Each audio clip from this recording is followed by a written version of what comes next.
Pakistan is developing tactical nuclear weapons. Only 3 countries have ever developed tactical nuclear weapons: the United States, Russia, and China. Pakistan has a history of proliferating its nuclear technology around the world. The Iranian nuclear program was born in Pakistan. The North Korean nuclear program has Pakistani origins. Pakistan sold a nuclear weapons kit to Libya in the 1990s. Nuclear war and nuclear peace. If there's any place in the world more likely to be the scene of nuclear war in our lifetime, it is South Asia and a war between India and Pakistan. They've come perilously close several times already. If you were a betting man, this is the place you would put your money down for where the nuclear Armageddon will happen.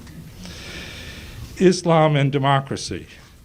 Pakistan has had 4 military dictators in its 63 years as a country. It has had a revolving door of attempts at democracy, followed by military coups and the imposition of military regimes. You have to believe in the triumph of hope over experience to believe that democracy will ultimately flourish in Pakistan. But the Pakistani people do believe in hope over experience, and I'll come back to that later on. In this 2011, the year of the Arab awakening, Pakistan is an interesting case study in whether Islamic countries can produce functioning democracies. Pakistan today is the 2nd largest Muslim country in the world. Within a decade, it will be the largest Muslim country in the world, surpassing Indonesia. It is the 6th largest country in the world in terms of population today. It will be the 5th largest country.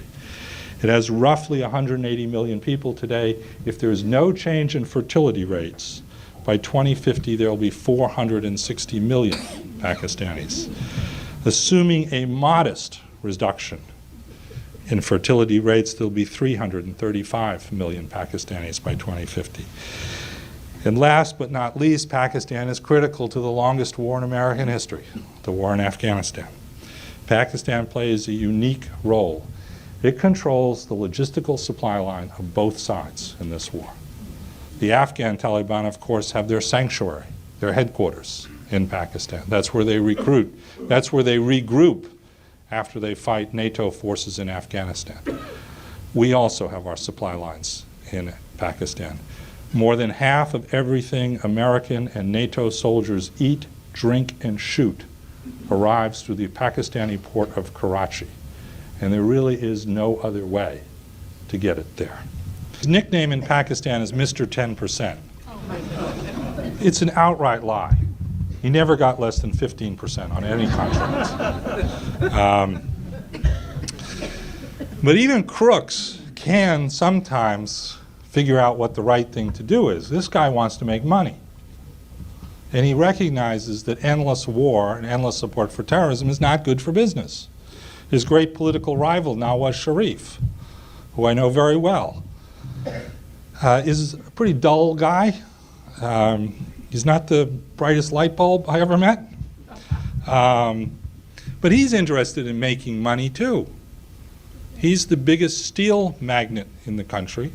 He builds most of the highways in the country. He's interested in being a robber baron, okay?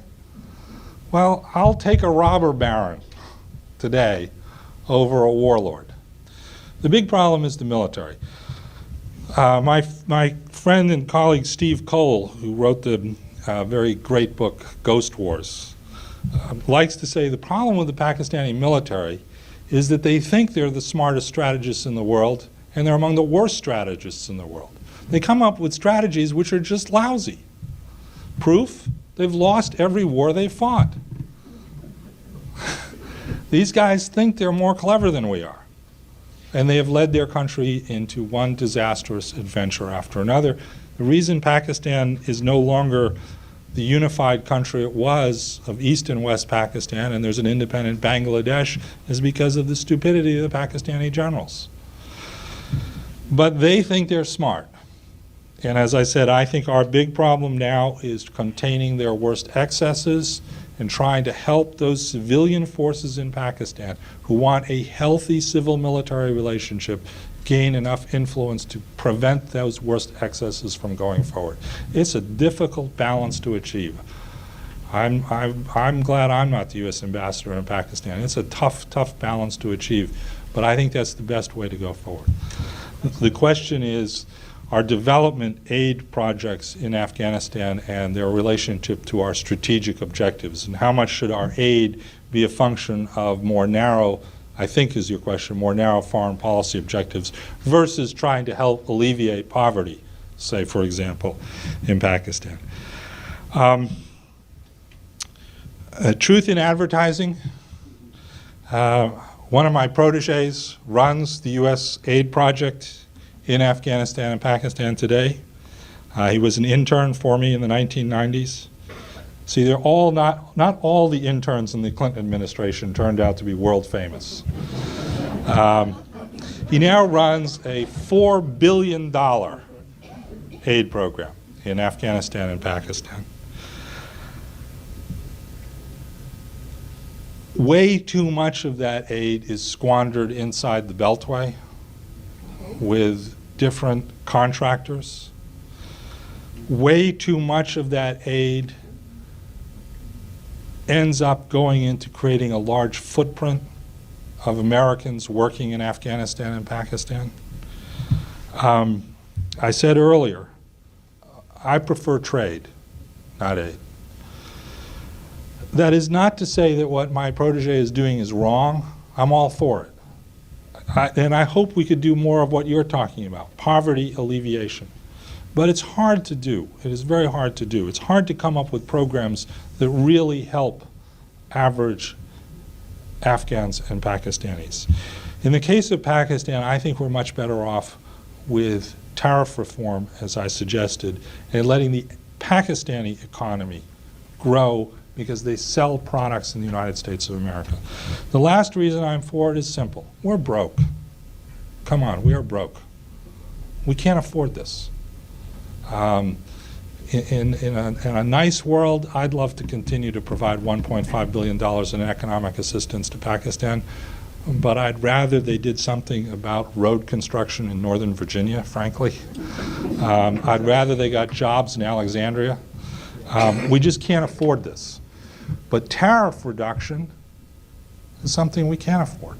And it's something that could actually respond to what Pakistanis have been saying to us. As I said earlier, for 40 years they've been asking us for this. And Republicans and Democrats have said no. I made a run at it in the Strategic Review 2 years ago. My friend Richard Holbrooke, who I admire very much, told me, forget it. Ain't going to happen. Just not going to happen. Free trade is not a democratic issue. Okay, I'm still trying. The question is, the Pakistanis have denied any role in, any complicity in the hiding of Osama bin Laden. Is that believable? I don't know whether they hid or whether they were complicit. What I did after the 1st of May was a little research on what I thought was a very simple subject. Who was in charge in this place, Abbottabad? Who was the commander in the field? And I'll tell you the results of my research, and then you can decide, you can make your own judgment. The commander of the Kabul Military Academy in 2005 until 2007 was a Pakistani general named Nadim Taj, Taj like in Taj Mahal. Nadim Taj is a very interesting Pakistani general. In 1999, Prime Minister Sharif fired then Chief of Army Staff General Musharraf while he was flying back from Sri Lanka on an airplane to return to Pakistan. General Musharraf refused to be fired, and he turned to his aide-de-camp on the airplane, Nadim Taj, who organized a counter-coup and who put Musharraf into power. In other words, Mr. Taj has impeccable relations with the Pakistani military dictator, General Pervez Musharraf. He was rewarded with a number of assignments, and in 2005 he was made Commandant of the Kabul Military Academy, which means he was the man in charge when Osama bin Laden moved into that hideout. In 2007, Mr. Taj was promoted he became Director General of the Inter-Services Intelligence Directorate, the ISI.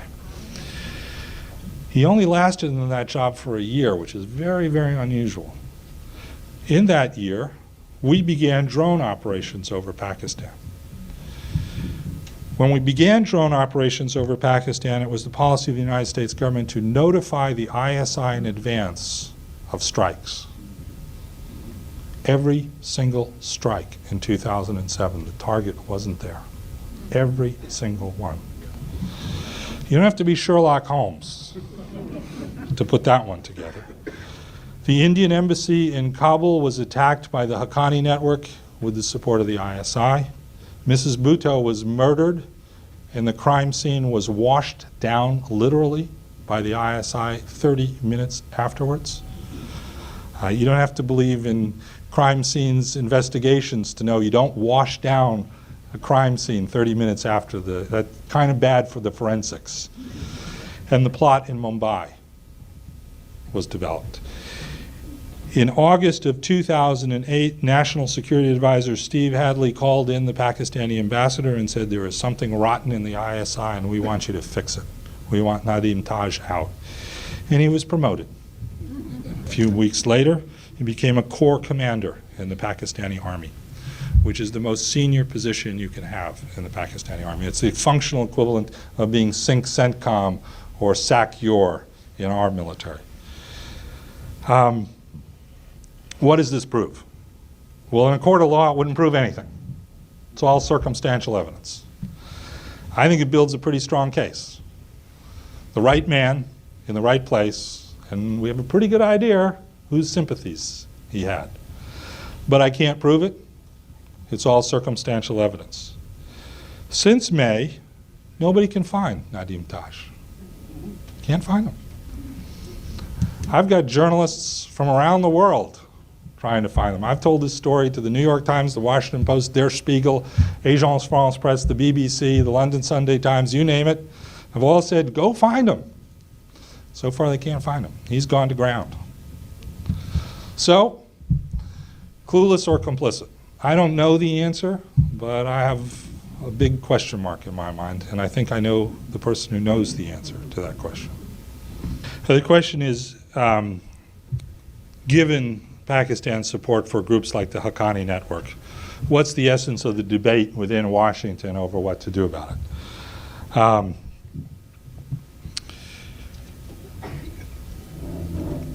I'll answer this question this way. Admiral Mullen, who I think very highly of, went to Pakistan 28 times as chairman of the Joint Chiefs of Staff because he passionately believed that engagement was the best course with Pakistan. Admiral Mullen's not a dummy. He knew what the Pakistanis have been up to. He didn't get religion a week ago, believe me. I've spent a lot of time with the Admiral. I spent a lot of time with the Admiral 3 years ago. He knew what they were up to, but he believed that we should try to see if we could reach strategic understanding with them. I applaud his persistence, and I applaud what he said.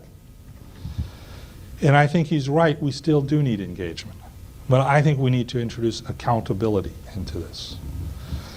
And that's where I go back to what I said about if we come to the conclusion that a Pakistani colonel or general is engaged in supporting the Haqqani network, and we can identify the individuals, we go after the individuals.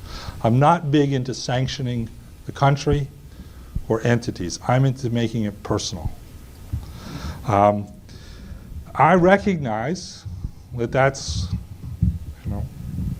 not going to be pleasant. But I think we need to make it personal, to make it accountable. The other virtue of making it personal and accountable is that it gives them an out. We can live with the fiction at the end of the day that, oh, it was that bad guy. Naughty, naughty. We did this already with Pakistan once, with A.Q. Khan. We pretended that A.Q. Khan was a nuclear pirate who operated all by himself. Okay, the pretense was useful because we put his international proliferation network out of business and we retired him. We gave the Pakistanis a way to deal with something. A.Q. Khan didn't send nuclear spare parts to Libya on a Pakistani Air Force jet all by himself. You can't do that. You can't arrange a flight of the Pakistani Air Force on eBay or through Expedia. But it was a useful fiction. My point about making it personal is I think it introduces accountability. It makes people think long and hard about what they want to do, and it also gives them a way out if they want to do the right thing. I don't guarantee results, but I think it's the best way to make the Pakistani generals start rethinking what they're doing.